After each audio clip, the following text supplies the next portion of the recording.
ஆனால் முடியாதவங்க டெஸ்க் மேலே வச்சு பண்ணலாம், அப்படி இல்லைன்னா உட்காந்துட்டு பண்ணலாம். ஓகே, அவ்வளோதான். நல்லா ஃபுல்லாக ஃபீல் பண்ணணும். இந்த இடத்துலேருந்து மசில் ஸ்ட்ரெச் ஆகிறது உங்களுக்கு ஃபீல் ஆகும். ஃபுல்லாக ஸ்ட்ரெயிட்டாக வச்சுக்கோங்க, மடித்து லூஸாலாம் விட்டுக்கூடாது, ஸ்ட்ரெயிட்டாக வச்சுட்டு. ஓகே, புரிஞ்சிருக்கும்னு நினைக்கிறேன். இப்போ இது 3 சேர்ந்தா மாதிரி 5 தடவை நான் ஃபாஸ்ட்டாக பண்ணி காமிக்கிறேன் பாருங்கள்.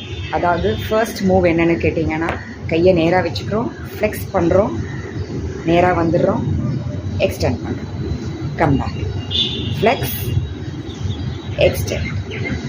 சப்போர்ட் இல்லாமல் தான் பண்ணுறேன் பாருங்கள். 90 டிகிரிஸ் போகலனாலும் கொஞ்சம் 80-85 போகும் சப்போர்ட் இல்லாமல்.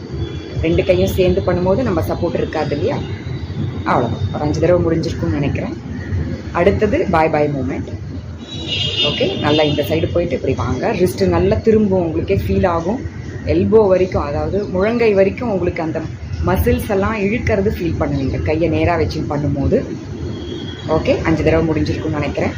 அடுத்தது என்னென்னு கேட்டிங்கன்னா, கையை இப்படி வச்சுக்கோங்க, திருப்புங்க, கவுருங்க, மேலே பார்க்குற மாதிரி பண்ணுங்கள், கவுருங்க, நேர் பண்ணுங்கள், கவுத்துவீங்க, நேர் பண்ணுங்கள், கவுத்துவீங்க.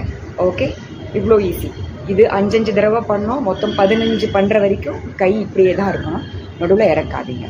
ஓகே, பண்ணி முடிச்சிட்டோம். அவ்வளோதான். இவ்வளோ சிம்பிள் மூவ் கற்றுக் கொடுத்துருக்கேன். இதுக்கு முன்னாடி பண்ண நேத்திக்கு இதுவும் கஷ்டம் நிறைய பேர் சொல்லியிருக்கீங்க.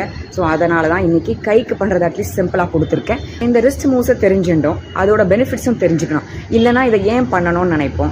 இவ்வளோ பெனிஃபிட்ஸ் இருக்குது அப்படின்னு நான் சொல்லும்போது, ஓ அப்படியா, நம்ம அதை கட்டாயம் பண்ணணும்னு நம்ம நினைப்போம் இல்லையா? ஸோ பெனிஃபிட்ஸ் என்னென்னு கேட்டிங்கன்னா, இந்த இடத்துலேருந்து இந்த இடத்த தான் நம்ம ஃபோக்கஸ் பண்ணியிருக்கோம். அதாவது மெயினாக மணிக்கட்டில் இருக்கிற இந்த ஜாயிண்ட்டை ஃப்ளெக்சிபிலிட்டி, மொபிலிட்டி பண்ண வைக்கிறோம். ஸோ அதனால் இது வலுப்பெறும்.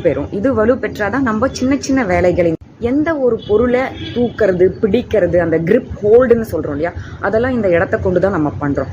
ஸோ இதை நம்ம கான்சென்ட்ரேட் பண்ணி இந்த மூவ்ஸ் எல்லாம் பண்ணுறதால இந்த இடத்த ஸ்ட்ரென்தன் பண்ணுறோம். அதனால் பார்த்தீங்கன்னா ஈஸியாக கை வேலை பண்ணும்போது துவண்டு போகாமல், வலி எடுக்காமல், மரத்து போகாமல், இந்த இடத்துல நிறைய சர்க்குலேஷனை இம்ப்ரூவ் பண்ணுறதுக்கு இந்த மூவ்ஸ் எல்லாம் நமக்கு உபயோகப்படும்.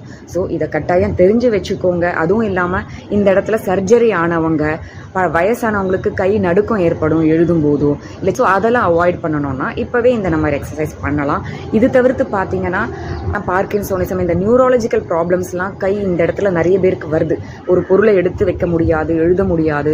ஸோ அதெல்லாம் முன்கூட்டியே இந்த ஃபைன் மூமெண்ட்ஸ் நம்ம பண்ணிகிட்டே இருக்கிறதால இந்த ஜாயின்ட்ஸ் நல்ல வலு பெற்று சர்க்குலேஷன் ஆகி பிற்காலத்தில் நமக்கு இந்த மாதிரி ப்ராப்ளம்ஸ்லாம் வராமையும் இருக்கும். ஸோ இவ்வளோ பெனிஃபிட்ஸ் இருக்குது இல்லையா, தெரிஞ்சு வச்சுருக்கீங்க இல்லையா? ஸோ அப்போ கட்டாயம் பழகணும் இல்லையா? பழகி பாருங்கள். இன்றைக்கி நாளைக்கு நான் புது மேல் உடம்புக்கான அசைவோடு உங்களை வந்து பார்க்குறேன். அது வரைக்கும் stay tune to my channel FITTY50. Bye.